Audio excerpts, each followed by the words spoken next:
इस समय मनुष्य की बड़ी दुर्दशा हो रही है। महापुरुषों के वचन। दुर्दशा किसे कहते हैं? जो माया के द्वारा रचे हुए प्रलोभनों और भोगों में अपने जीवन को लगाकर नष्ट कर रहे हैं। बड़ा गर्व, सर्दी का समय है और एक चैन पड़ी है सोने की, तो यहां तक की बटन खुली है, क्योंकि उसे खोल के दिखाना कि हम सोने की चैन पहने हैं। कौन सी खास बात भैया? अरे ब्रह्मांड नायक की सृष्टि को तुमने देखा कहां है? कितना बड़ा सोने का पहाड़, बड़ा आश्चर्य होता है। 4 लाख योजन, 1 योजन का मतलब 4 कोस, 1 कोस का मतलब 3 किलोमीटर। कितना सोना! एक छोटी सी सोने की जंजीर तो पूरी छाती खोले कि देख लो सोने की जंजीर है। अगर 1-2 अंगूठी पहने हैं ना, तो हर बार वो, हमने देखा है, एकांतिक में देखा है। आपकी बड़ी कृपा है कि आप देखो हम अंगूठी पहने हैं, जैसे उससे कोई प्रभाव होगा क्या? कुछ नहीं प्रभाव। यहां तो कुछ कह रहे हैं, बड़ी दुर्दशा है मनुष्य जाति की इस समय। क्या? माया रचित भोगों में, माया रचित प्रलोभनों में, माया रचित पदार्थों में भोग बुद्धि, अहम बुद्धि हो गई है। ये भोग विलासता नष्ट करने के लिए तुम्हें मनुष्य शरीर मिला था। तुम अंदर ही अंदर खोखले होकर अपना नाश कर रहे हो। बहुत दया लगती है जब ऐसे, तो लगता है आपको भगवान की कृपा से जो अमूल्य श्वासें मिली, जहां आप इन श्वासों का नाम जप कर दिव्य पद प्राप्त कर सके, वहां तुम ऐसे किस काम के? गांव में पहले बैंक के लॉकर तो थे नहीं, तो दीवालों में सोना गाड़ देते थे।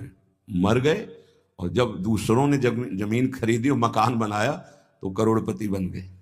क्या जीवन रहा? पूरे जीवन कंजूसी करके जोड़ करके दीवाल में गाड़ के मर गए, या बैंक में जमा करके मर गए। थोड़ा होश में, तुम्हारे पास क्या है जो तुम लेके जा रहे हो? जरा देखो क्या है। अगर नाम जप नहीं है, धर्म नहीं है, भगवत आराधना नहीं, तो खोखले हो। तुम्हारे पास क्या है? आज धर्म के नाम पर पाखंड का तांडव हो रहा है। महापुरुषों के वचन किसी से दबते नहीं। जैसे गुरुजन डांटते हैं, ऐसे ही डांट रहे हैं। आज धर्म के नाम पर पाखंड का तांडव हो रहा है। हृदय मेरा कांपता है ये देखकर कि मेरी समाज का क्या होगा। संतों को अगर दुख होता है तो समाज को देखकर दुख होता है। प्रभु पर विश्वास नहीं, शास्त्र का स्वाध्याय उस पर श्रद्धा नहीं, और संतों का शासन नहीं, मन मानी केवल कर्म। सर्वतंत्र स्वतंत्र भगवान की आज्ञा का उल्लंघन करते हुए मनमानी आचरण, दूसरों के उन्नति के मार्ग में भारी रोड़ा पैदा करने वाले ये पाखंड, दंभ, स्वयं गिरते हैं और जो इनके चक्कर में पड़ जाए उनका भी नाश कर देते हैं। आप गए और औरों घालहि, जो कहूं सतमार्ग प्रतिपालहि। ये दंभपूर्ण राक्षसी वृत्ति का विकास होता चला जा रहा है। ऊपर से बड़े सौम्य शांत चिकने स्वच्छ दिखाई दें, अंदर बड़ा गंदगी भरी है। विषयाशक्ति और विषय भोगों की कामना, मान प्रतिष्ठा धन इसकी चाह, बातें ज्ञान की, क्रियाएं अज्ञान की, बातें परम पद की, आचरण नरक जाने की। बड़ा दुख हो रहा है, ऐसा महापुरुष जन कह रहे। बाहरी सभ्यता बहुत जोर की, आंतरिक सभ्यता का नाश हो चुका है। बाहरी सुंदरता बड़ी जोर की, रंग लेके गालों में लगाते हैं। दर्शन, अब जब इस समय आते तो दर्शन करते, रात्रि में गाल में रंग लगाने की जरूरत क्या है? संत दर्शन के लिए आए हो तो तुम्हें यहां गाल में, तुम्हारे लाल गाल कौन देखेगा? अरे यहां लाडली लाल के गाल देखने वाले भाई, ये जो नगर है वृंदावन प्रेम नगरी है, यहां लाडली लाल के कपोल देखने वाले हैं। जहां से गौर कांति प्रकट हो रही, श्याम कांति प्रकट हो रही है, जो बड़े बड़े ब्रह्मबोध संपन्न महापुरुषों के चित्त का अपहरण करके बलात् अपने अधीन कर लिया। कृष्णात् परम किमपि तत्त्वम् अहम् न जाने। आप संयम से भगवत आराधना कीजिए, आपकी दृष्टि सुंदर होगी। चेहरा तो मांस खाने वालों का भी चमकता है, चेहरे की चमक साधना नहीं होती। साधना की चमक दृष्टि होती। तुम्हारी दृष्टि कैसी है? तुम्हारे नेत्र बताते हैं कि तुम्हारी स्थिति कहां है। साधु चमड़ा देख के नहीं पहचानता है, साधु दृष्टि देख के पहचानता है। आज हमारी सुंदरता बढ़ रही, लेकिन हृदय असुंदर हो रहा है। दंभ, व्यभिचार, मिथ्या अभिमान, हिंसा, दुर्गुण, दुराचार, इनकी उन्नति होती जा रही है। आध्यात्मिक गुरुजनों के वचन, शास्त्र वचन, इनकी हत्या हो रही है। न गुरुजनों के वचन, न शास्त्र के वचन, इनका नाश किया जा रहा है, माना नहीं जा रहा। धन्य भाग है जो मान रहे हैं। सर्वव्यापी, सर्वप्रिय, सर्वमय, सर्वानंदमय प्रभु ने तुम्हें मानव देह भारत भूमि में खास करके इसलिए दी है कि तुम अपने दुखों को मिटाकर परम सुख में स्थित हो जाओ। उसके लिए एक सीमाएं रखी गई हैं धर्म की। भोगों को सीमा में बांध दिया गया है। अगर उन सीमा के अंतर्गत धर्मयुक्त भोगों का भोग भोगते हुए, नाम जप करते हुए अपने जीवन को व्यतीत करोगे तो तुम्हारे सारे पाप नष्ट हो जाएंगे। तुम्हें अन्य अलग कुछ नहीं अनुष्ठान करना पड़ेगा। नाम जप मात्र से तुम एक महान आनंद के भोक्ता बन जाओगे। तुम समस्त बंधनों से मुक्त हो जाओगे। ज्यादा कठिन नहीं, बस धर्मयुक्त सीमा में रहकर नाम जप करना है। पर आजकल पता ही नहीं कि धर्म किसे कहते हैं। कोई बिरला ही महापुरुष जानता है, नहीं तो धर्म के नाम पर केवल वासनाओं की पूर्ति का खेल खेला जाता है। ये महापुरुषों के वचन है, जरूर सुनने चाहिए। कड़वे हैं पर बहुत औषधि का काम करेंगे। महापुरुष ये नहीं सोचते कि सामने वाले को बुरा लगेगा। हम चाहते हैं कि बुरा लगे और तुम अच्छे बनो, बुरा लगे तुम गंदी बातों को छोड़ो। आज धर्म के नाम पर अपनी वासनाओं की पूर्ति का ढोंग किया जाता है, दंभ किया जाता है। कुछ बिरले ऐसे महापुरुष जन हैं जो धर्म को जानते हो, धर्म पर चलते, धर्म के लिए प्राण बलिदान किया जाता है। उस प्रभु को तुम धोखा देना चाहते हो जो तुम्हारे अंदर बैठा है, जो सर्वज्ञ है, सर्वांतर्यामी है। कौन देखता है यहां? अरे क्या वो देख रहा है जो निर्णायक है। उसको किसी वकील या गवाह की जरूरत नहीं है। वो तुम्हारे अंदर बैठा देख रहा है। जहां तुम संकल्प कर रहे हो वहीं वो देख रहा है। जो गुरु से डरता है, भगवान से डरता है, वो माया से निर्भय हो जाता है। जो गुरु से नहीं डरता, माया उसे बरबस बलात् ऐसे आचरण कराती कि रात दिन डरना पड़ता है और दुर्गति प्राप्त होती है। भगवान का नाम बहुत दिव्य है। अभी तक जो गलती हुई उसका सुधार करने के लिए आपको अवसर दिया है। ये जो सत्संग मिल रहा है, कृपा पात्रों को मिल रहा है, जिनके कानों में सत्संग पहुंच रहा है और उनको विश्वास है कि इस हमारा कल्याण करने के लिए भगवान ने हमारे कानों तक ये सत्संग पहुंचाया है। अब लो नशानी अब ना नशई हूं। अब तक जो गलती हुई अब नहीं करेंगे। भगवान नाम को भूल करके, धर्म की अवहेलना करके कोई भी हो उसका सर्वनाश, पतन निश्चित है। सर्वनाश का तात्पर्य होता है ये जो तुम्हारी श्वासें मिली, तुम्हें बुद्धि मिली, दोनों खत्म हो जाएंगी। ज्यादा अपराध बन जाएगा, काल मृत्यु हो जाएगी। ये श्वासें बहुत कीमती है। देखो अभी अवसर मिला है तो तुम्हें माया समझने नहीं दे रही। जहां ये शरीर छूटा फिर तुम्हारे बस की कोई बात नहीं बनेगी। तुमको जबरदस्ती अवश्य में भोक्तव्यम कृतम कर्म शुभाशुभम, दंड भोग। जब जेल मिल जाती है ना तब तुम्हारी कुछ नहीं चलेगी। जो वहां का सिद्धांत है उसके अनुसार चलोगे, नहीं तो और दंड पे दंड भोगना पड़ेगा। फिर 83,99,999 योनियां, इनमें कौन सी योनि है जिसमें सुख मिल पावे? केवल क्लेश ही क्लेश। अपनी बात नहीं कह सकते, अपनी रक्षा नहीं कर सकते, अपने कल्याण के लिए कुछ सोच नहीं सकते किसी भी योनि में, चाहे देवता क्यों ना बने हो। देवता भी भोग योनि है, कर्म योनि नहीं। केवल मनुष्य कर्म योनि है, भारत भूमि। इसलिए परम साधन, परम साध्य श्री भगवान का नाम है। इस कलयुग में और कोई साधना हो पाना बहुत कठिन है। जो साधन के सूत्र बताए गए हैं उन पे स्थित हो पाना, जैसे अष्टांग योग, अब 3 घंटे बिना हिले डुले पद्मासन सिद्धासन में बैठते हैं, आज भी हैं, पर बहुत कम। मंत्रों को सिद्ध कर लेना आज मजाक माना जाता है कि ऐसा कैसे हो सकता है, मंत्रों से भगवान प्रतिष्ठित हो जाएंगे। अरे भगवान का अवतार हो गया।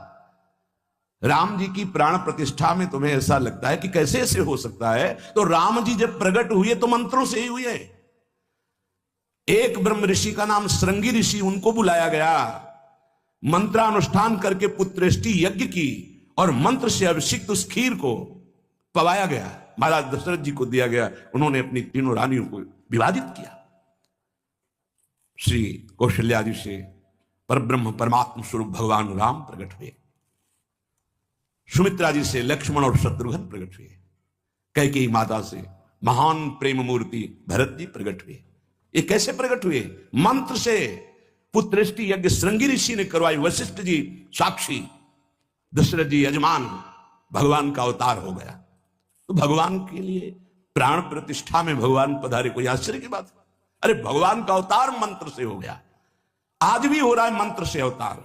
हृदयों में गुरु प्रदत्त मंत्र के द्वारा भगवान को हृदय में प्रकाशित कर लिया, उसी को सिद्ध महापुरुष कहते हैं। श्रद्धा नहीं रह गई, विश्वास नहीं रह गया।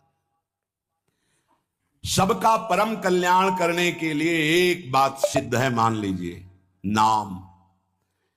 ये नाम और मंत्र में भेद है, भेद होते हुए भी अभेद है।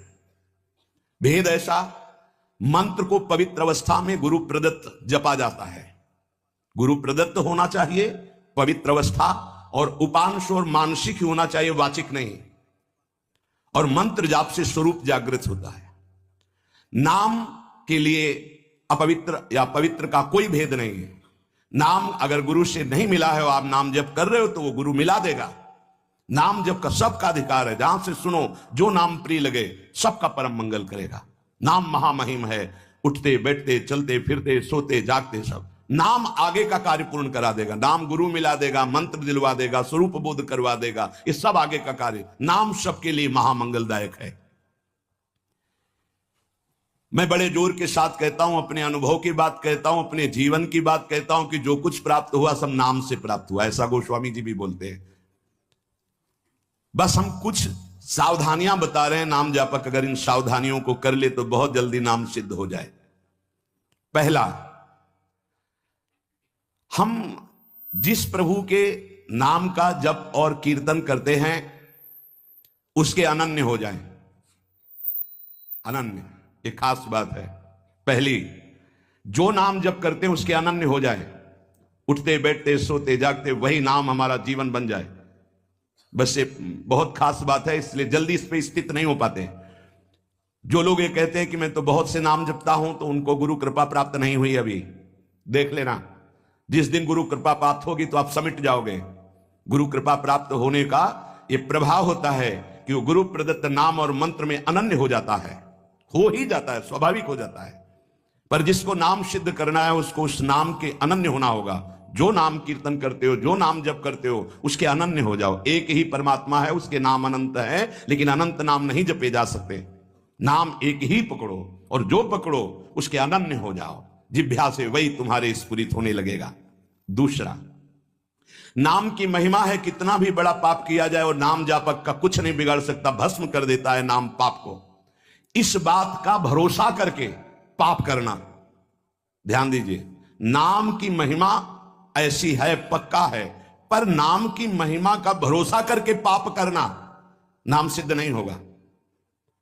आपके हृदय की अशांति दूर नहीं होगी, चिंता दूर नहीं होगी, आपको अविश्वास हो जाएगा नाम जप में। प्रभु के नाम का सहारा लेकर के पाप नहीं करना। हां, भूल हो जाना और पाप करना, इसमें अंतर है। हमसे भूल हो गई, हमसे गलती हो गई, तो कोई और प्रायश्चित करने की जरूरत नहीं, वो नाम जप ही सब पाप नष्ट कर देगा। लेकिन नाम पाप नष्ट कर देगा ऐसे विचार करके जो नवीन नवीन पाप करता है, वो नामापराधी के हृदय में कभी नाम चल ही नहीं सकता। नाम दैन्य भाव से जो शास्त्र और गुरु की आज्ञा में रहता है वहां चलता है। नाम चिदानंद है, भगवान है, कोई केवल शब्द मात्र नहीं है। नाम की ओट में पाप जो करते हैं बड़े नामापराधी हैं, तो नाम उनका मंगल कल्याण करने के लिए जो समर्थ है वो हृदय में नहीं चलेगा, विक्षेप पड़ जाएगा, नाम छूट जाएगा, जीवन बर्बाद हो जाएगा। इसलिए नाम की आड़ में कोई पाप ना करे। भूल से गलती हो गई, पूर्वाभ्यासवश गलती हो गई, तो और कोई प्रायश्चित की जरूरत भी नहीं है, नाम अपने आप पावन कर देगा। तीसरी बात, अपने आराध्य देव के नाम के बदले में कुछ भी लेने की तैयारी मत कर लेना, नहीं घाटा हो जाएगा। जैसे एकांतिक में प्रश्न किया था कि हम अपनी कामनाओं की पूर्ति नाम से करवाना चाहते हैं, तो क्या हमारा नाम का फल क्षय हो जाएगा? हाँ, हो जाएगा। रुपया है, आपने उसको खर्चा कर दिया, और अगर आपने खर्चा नहीं किया तो उसका ब्याज मिलेगा, और ब्याज खर्चा करोगे तो मूलधन जमा रहेगा। तो जो भगवत भजन करने वाले चतुर सुजान होते हैं वो मूल को कभी खर्चा नहीं करते। क्या मूल का खर्चा? जो हम भजन कर रहे हैं हम उससे के बदले में कुछ नहीं चाहेंगे, तो ब्याज क्या होगा? नाम आपकी व्यवस्था अपने आप बढ़कर करता रहेगा, जो आप मांगना चाहते थे उससे बढ़कर। आप देख लेना, पहले नाम को तो एकत्रित करो। जब नाम रूपी धन एकत्रित हो जाता है तब बिना चाहे आगे से आगे भारी व्यवस्था होती रहती। सही पूछो तो केवल रोना आता है। इतना प्यार कौन कर सकता है प्रभु के सिवा? कैसे? आश्चर्य में, सर्वाश्चर्य में। कैसे तुम्हें वो वाणी की सामर्थ्य नहीं कि वो प्यार बताए? जो महापुरुष भगवान के समान है, सच्ची मानिए, व्यक्त अव्यक्त, वो आके दुलार करते हैं उस उपासक को जो केवल भरोसा ले लिया है प्रभु का, कोई कामना नहीं और नाम जप करता है। व्यक्त अव्यक्त महापुरुष आके दुलार करते तो एकांत में केवल रोना आता है कि प्रभु मुझ अधम पर इतना कैसे प्यार। ये सब ब्याज में हो रहा है, मूल तो आपका नाम धन जमा ही है। व्यक्त अव्यक्त महापुरुष दुलार करते हैं, बलिहार निहाल कर देते हैं प्रभु। अपने आराध्य देव के नाम के बदले में कुछ भी लेने की तैयारी मत कर लेना, क्योंकि बहुत घाटा हो जाएगा। जैसे महामणि के बदले में कांच लेने वाले को क्या कहा जाएगा? मूर्ख। ऐसे ही नाम जप के बदले में माया जनित कोई भी सौदा ले लिया तो घाटा हो जाएगा। एक तरफ नाम तुम्हारा है, एक तरफ संसार की भोग सामग्री नहीं चाहिए, पीछे पड़ी रहेगी। हर सुविधाएं आपके पीछे पड़ी रहेंगी। विश्वास कीजिए, एक बार परीक्षा में पास हो जाइए, आपके सामने है, आप नाम के बदले में ले लीजिए। नहीं, वो तो वस्तु मिलेगी ही जो नाम के बदले में कह रहे थे। नाम तुम्हारा सुरक्षित बचा रहेगा। अरे कुबेर भी जिनके एक सेवक हैं, लक्ष्मी भी जिनकी दासी हैं, उन प्रभु की बात कर रहे हैं। उन प्रभु को अधीन करने वाला नाम है, उसके बदले में कुछ लोगे तो घाटा हो जाएगा। ये बैठा लो तो बोले हमारा काम कैसे चलेगा? कृपा से सब अपने आप व्यवस्था हो जाएगी, आप चिंता मत करो। नाम जापक की लौकिक पारलौकिक सब व्यवस्था का ठेका स्वयं भगवान लेते हैं। योगक्षेमम वहाम्य हम। एक साधारण आदमी कह दे कि जाओ आज से निश्चिंत रहो, मैं तुम्हारी देख लूंगा सब व्यवस्था, तो तुम निश्चिंत होने लगोगे। और अनंत ब्रह्मांडों का सर्वज्ञ सर्वत्र सर्वशक्तिमान कर तुम अकर तुम अन्यथा कर तुम परमात्मा बोल रहा है। अनन्यश्चिन्तयन्तु माम ये जनाः परिपासते तेषां नित्याभियुक्तानां योगक्षेमं वहाम्यहम्। और तुम विश्वास नहीं कर रहे, तुम अपने नाम को बेचना चाहते हो। ईश्वर के नाम रूपी धन का संचय करने वाले को पाप नष्ट करने की भावना भी नहीं सोचनी, अपने आप नष्ट हो जाएगा। आग जला दी तो अंधकार और शीतलता दोनों अपने आप प्रभाव से नष्ट हो जाएंगे। तुम्हें मांगने की जरूरत नहीं कि हे अग्नि देवता आप अंधकार को नष्ट कर दे, शीतलता को नष्ट कर दे। ऐसे ही नाम जापक की दरिद्रता, अज्ञान, अंधकार, ये सब नष्ट हो जाता है। विश्वास कीजिए, परम धन जिसके पास नाम है वो भगवान को खरीद लेता है, औरों की तो बात ही क्या। सुमीर पवन सुत पावन नामू, अपने बस करी राखे रामू। भगवान को अधीन कर मान जाओ हमारी प्रार्थना। पाप नष्ट करने का भी विचार मत सोचिए, वो अपने आप नष्ट हो जाएगा। चौथा, अपने आराध्य देव के नाम से बढ़कर और कोई साधन मान लेना, तभी नाम छूट जाएगा। हमारे सेवक जी महाराज ने वृंदावन बाद में आए, पहले वृंदावन प्रकाशित कर लिया गढ़ा जबलपुर में। वो लिख रहे हैं श्री हरिवंश नाम हमारा जीवन सर्व सुखधाम परम मंगल सर्वस्व प्रदान करने वाला है। श्री हरिवंश नाम नित कहो, नाम प्रताप नाम फल लहो, नाम हमारी गति सदा। हरिवंश नाम बिसरे न छिन, श्री हरिवंश सहाय भल। हरिवंश हरिवंश हरिवंश। तो आचार्य आ गए, निज मंत्र दे दिया, वृंदावन प्रकाशित हो गया, नित्य विहार लीला में प्रवेश हो गया, सब नाम से हो गया। तब आए वृंदावन। अपने परम प्रीतम के नाम के आगे फिर कोई साधन नहीं। अगर किसी अन्य साधन में महत्व बुद्धि हो गई तो नाम छूट जाएगा। नाम सिद्ध करने के ये उपाय हैं, बहुत बड़े महापुरुषों के वचन हैं। हमारे को जो गुरुदेव ने नाम दिया, इससे बड़ा कोई साधन नहीं। सब सेवा आदि चल, पर नाम नहीं छूटेगा। अगर हम किसी अन्य साधन पर मात्र बुद्धि कर लेंगे तो नाम छूट जाएगा।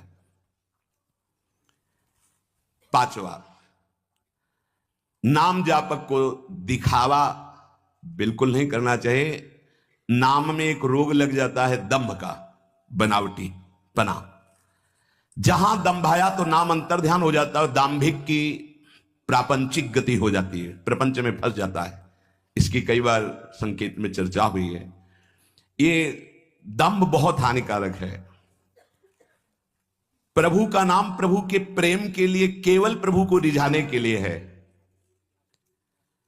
अगर कहीं बनावटीपना, दिखावटीपना आ गया, दूसरों को प्रभावित करने की बात आ गई, तो दंभ आ जाएगा। यह दंभ बहुत बड़ा आपका परमार्थ नाशक रोग है।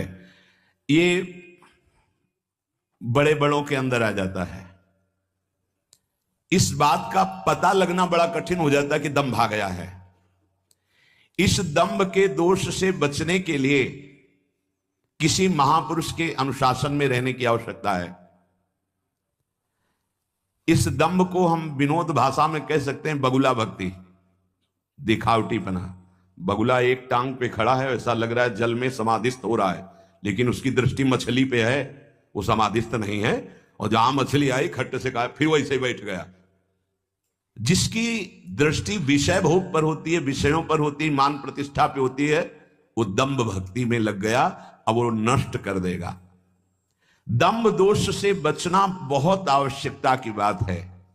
जिसको अंदर से नाटक करने का स्वभाव बन गया है, मान बड़ाई प्राप्त करने के लिए, अपने को सिद्ध बताने के लिए, वो दंभी हो जाता है। दंभी किसी और को धोखा नहीं दे रहा है, वो अपने आप को धोखा दे रहा है। वो बहुत ही मूर्खता पूर्वक अपने धन को खो रहा है। सर्वदर्शी भगवान को भला धोखा कौन दे सकता है? हम कह सकते हैं कि वो धूर्त जो दंभ और पाखंड कर रहा है, वो अपनी वासनाओं की पूर्ति के लिए सिद्ध बनना चाहता है, वो बहुत बुरी तरह भ्रष्ट हो जाता है। देखो, ये बातें महापुरुष जन, गुरुजन बोल रहे हैं, बहुत सावधानी से हृदय में धारण करना है। जो दंभी होता है वो पाप करने से संकोच नहीं करता, उसका पाप चिर मित्र बन जाता है, चिरंजीवी मित्र। मतलब जब तक जिएगा पाप करेगा। बहुत ये चूक हो जाती है। दंभ नहीं होना चाहिए। गलती हो जाए हम हृदय से स्वीकार करते हैं, आगे बढ़ जाओगे। अब हम तो भजन करते हैं, भजन के बल से सारे पाप नष्ट कर देंगे, या किसी भी तरह का कोई नाटक प्रदर्शन करना, बहुत जोर का दंभ बढ़ जाता है। ऐसे नाटक होने लगते हैं कि लगता है भगवान इनको औषधि की जरूरत है। पक्का दिमाग खिसक गया है, इनको औषधि की जरूरत है। ऐसा शास्त्र सम्मत सिद्ध नहीं होता। खूब भगवदानंद में, ब्रह्मानंद में डूबे हुए सिद्धों के दर्शन किए हैं। दंभ अपने आप को भुलावे में डाल करके नष्ट कर देता है। दंभी को पापों से घृणा नहीं होती, दंभी को दिखावे में बहुत रति हो जाती, जिससे लोग कहें, देखो जब सच्ची भक्ति करोगे तुम्हें लोग कहेंगे भक्त, भजनानंदी, या कोई महान शब्द से संबोधन करेंगे तो तुम्हें चुभेगा, तुम्हें एक संकोच होगा, तुम्हें कैसा लगेगा कौन सा पाप बन गया कि मैंने ये बात अपने कान से सुन ली। सच्ची कहते हैं, हृदय जलेगा कि भगवान कौन सा अपराध बन गया है जो सम्मान रूपी विष पिलाया जा रहा है, कौन सा अपराध बन गया जो ऐसे शब्द सुनाए जा रहे हैं, जैसे कोई कि किशोरी जी की बड़ी कृपा, ऐसा ऐसा, हाँ तो अच्छा लगा, जैसे कोई ऐसा सामने सम्मान सूचक शब्द, तो एक अंदर झुलझुलाहट पैदा होती है। क्या तुम तो जानते नहीं हो? अरे जिनकी एक लवलेश कृपा मात्र से उनको देखो, तुम क्या समझते हो? कुछ नहीं है इधर, कुछ नहीं है, पर्दे में कुछ नहीं है, रंग पीछे से पड़ रहा है। अगर वो पीछे का रंग बंद हो जाए तो पर्दा एकदम शांत हो जाएगा, कोई चित्र नहीं चलेगा। ये जो चित्र की विचित्रता है पीछे से है। भगवत प्रकाश आ रहा है, गुरु प्रकाश आ रहा है, उसको देखो। उपासक उसको देखता है, इसलिए सदैव दैन्य रहता है कि सामने तुम्हें पर्दा दिखाई दे रहा है लेकिन पीछे गुरु प्रताप है, पीछे इष्ट प्रताप है। उपासक इष्ट प्रताप को देखता है। जैसे रहीमदास जी का बड़ा यश हो रहा था, वो स्वर्ण मुद्राएं बांट रहे थे, तो ऐसे बांट रहे थे। किसी ने पूछा कि प्रभु आप नेत्र नीचे करके क्यों बांट रहे हैं? तो उनका देनहार कोई और है, देत रहत दिन रैन, लोग भरम पे करें तासो नीचे नयन। देने वाला तो कोई और है, उससे कोई जय जयकार कर नहीं रहा। मेरे नेत्र इसलिए नीचे हैं कि देने वाले को देख नहीं पा रहे हो, लोग भरम मुंह पे करें कि रहीमदास जी बांट रहे, इसलिए मेरे शर्म के कारण नेत्र नीचे। देनहार तो कोई और है जो रात दिन